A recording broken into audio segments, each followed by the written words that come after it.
అందరికీ నమస్కారం. మరి ఈరోజు ఈ యొక్క మీడియా సమావేశం ఏర్పాటు చేయడానికి ముఖ్య కారణం నిన్న పీసీ ఘోష్ కమిషన్ నివేదిక పైన అత్యున్నత న్యాయస్థానమైనటువంటి హైకోర్టులో ఆ యొక్క పీసీ ఘోష్ కమిషన్ అంతా కూడా పుట్టి మాటలే తప్ప అందులో ఎలాంటి నిజాలు లేవని చెప్పి హైకోర్టులో తీర్పు వెల్లడించడం జరిగింది. మరి ఇందులో భాగంగా ఈ యొక్క హైకోర్టు తీర్పు యావత్ తెలంగాణ ప్రజలందరూ కూడా హర్షిస్తా ఉన్నారు. రైతాంగం అందరూ కూడా ప్రతి ఒక్కరు కూడా చాలా సంతోషంగా వారి ఆనందం వ్యక్తం చేస్తా ఉన్నారు. మరి అందులో భాగంగా గత కొన్ని రోజులుగా ఈ యొక్క కాళేశ్వరం దేశంలోనే అత్యున్నతమైనటువంటి అతిపెద్ద లిఫ్ట్ ఇరిగేషన్ ప్రాజెక్ట్. మరి దీనిపైన కాంగ్రెస్ ప్రభుత్వం, కేంద్ర ప్రభుత్వం, బీజేపీ ప్రభుత్వం కూడా చాలా నిరాధారమైనటువంటి ఆరోపణలు చేస్తూ ఈ యొక్క కాళేశ్వరం మీద పుట్టి మాటలు చెప్తూ ప్రజలను మభ్య పెడుతూ అబద్ధాలను గోబల్స్ ప్రచారంగా ప్రజలందరికీ కూడా ప్రతిరోజు వాటిపై విషయం దాకిన విషయం మనందరికీ తెలిసిందే.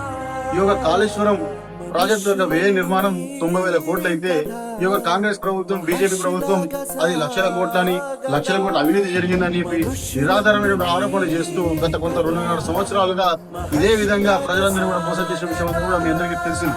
మరి నిన్న కాంగ్రెస్ ప్రభుత్వం దాని మీద ఏర్పాటు చేసిన పీసీ ఘోష్ కమిషనే ఉట్టి అందులో ఎట్లాంటి నిజాలు లేవని చెప్పి ఈరోజు హైకోర్టు చెప్పిందంటే కాంగ్రెస్ ప్రభుత్వానికి, బీజేపీ ప్రభుత్వానికి వీరందరికీ కూడా చెంపదెబ్బ లాంటిది. మేము ఒకటే చెప్తా ఉన్నాం, కాంగ్రెస్ ప్రభుత్వానికి, బీజేపీ ప్రభుత్వానికి కేసీఆర్ అనే వ్యక్తి ఒక వ్యక్తి కాదు, ఒక వ్యవస్థ. ఈ యొక్క రాష్ట్రానికి తెచ్చినటువంటి మా నాయకుల పైన మీరు ఎలాంటి అబద్ధ ప్రచారం చేసినా ప్రజలు ఎవరు నమ్మే పరిస్థితులు లేరు. వారన్నిటి కూడా ఎదుర్కొన్న శక్తి బీఆర్ఎస్ పార్టీకి, మా నాయకుడు కేసీఆర్ గారికి, మా నాయకులందరికీ కూడా అందరికీ ఉంది.